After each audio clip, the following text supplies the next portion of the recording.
We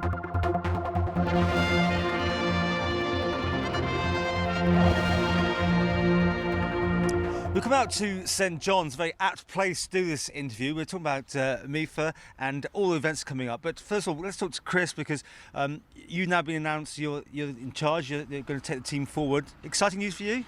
Very exciting. I think it's also very exciting for the whole of the Isle of Man when you consider that this will be the first truly national football team that the island's ever had, and with the competitions that are coming up, it's really exciting. I'm very honoured and proud to be part of it. Right.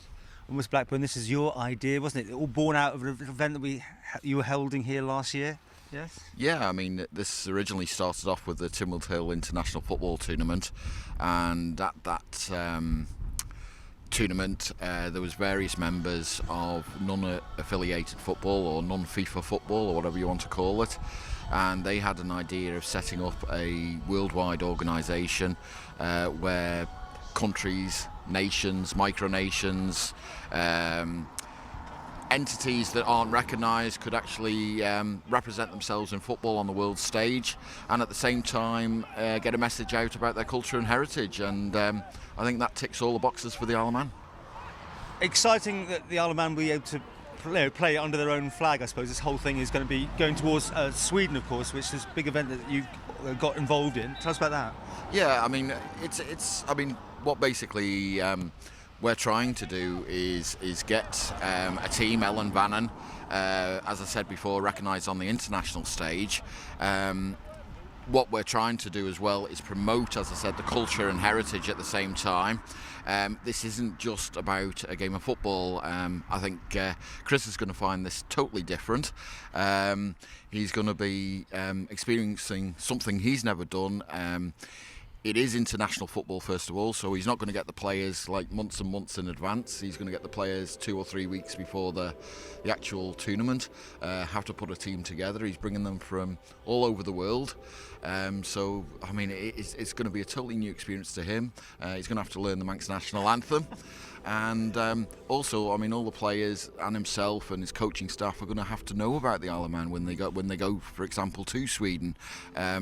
What I've known since the short time I've been involved in CNIFA, the Confederation of Independent Football Associations, the worldwide organisation, is that every nation that's represented is extremely proud of where they come from and want to know about you. Now, it'll be no use to me if when our lads go over to Sweden they know nothing about the Isle of Man.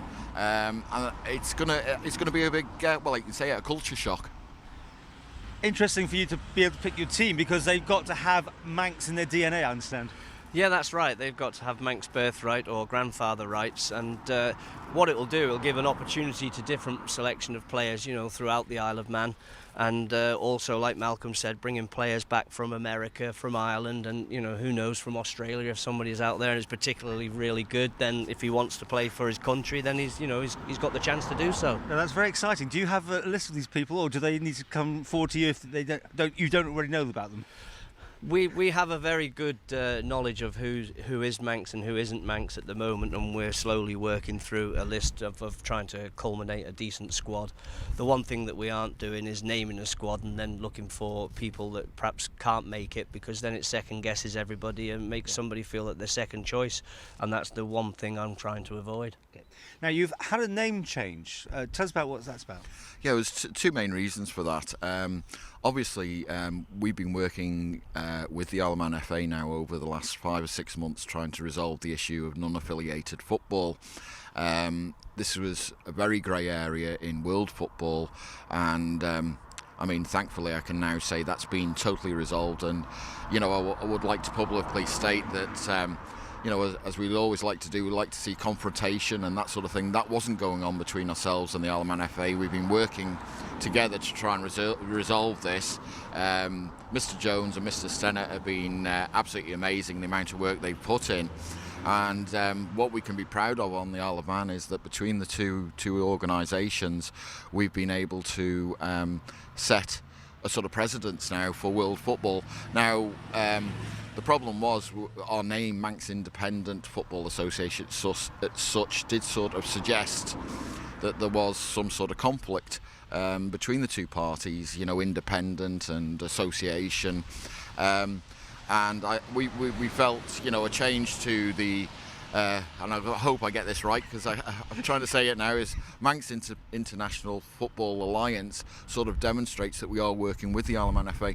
The other reason was that we came across a problem where there was a business name that had been registered many years ago, 2009 I think, that was called the Independent Manx Football Association, and this was resurrected in November of last year, and obviously was brought to my attention shortly, so quickly we had to, it's sort of, it ticked both boxes, but you're still MIFA anyway. We're still MIFA, and that's what we tried to achieve. That was quite tricky to get the right words, wasn't it?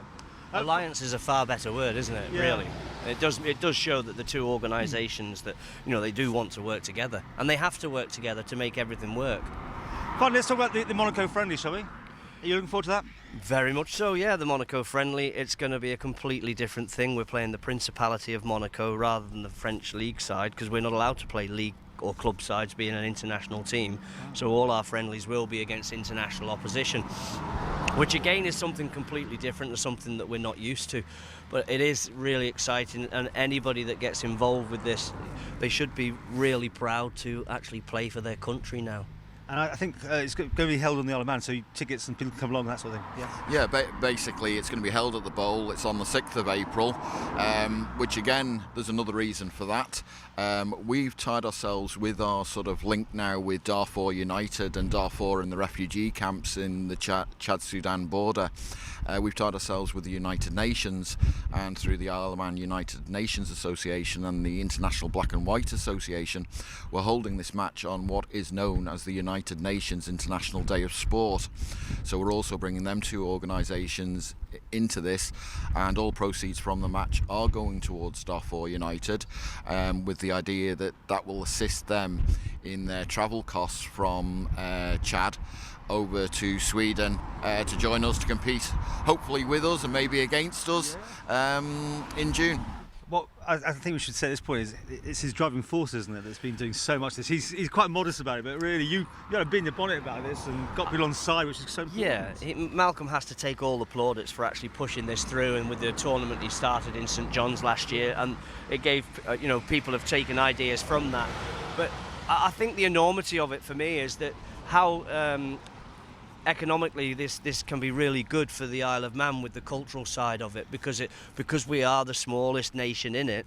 If we do really well, with good fortune, then obviously it's going to put the Isle of Man on the map, and if in future if teams come here, then more and more people get to know about the Isle of Man, which can only benefit everybody.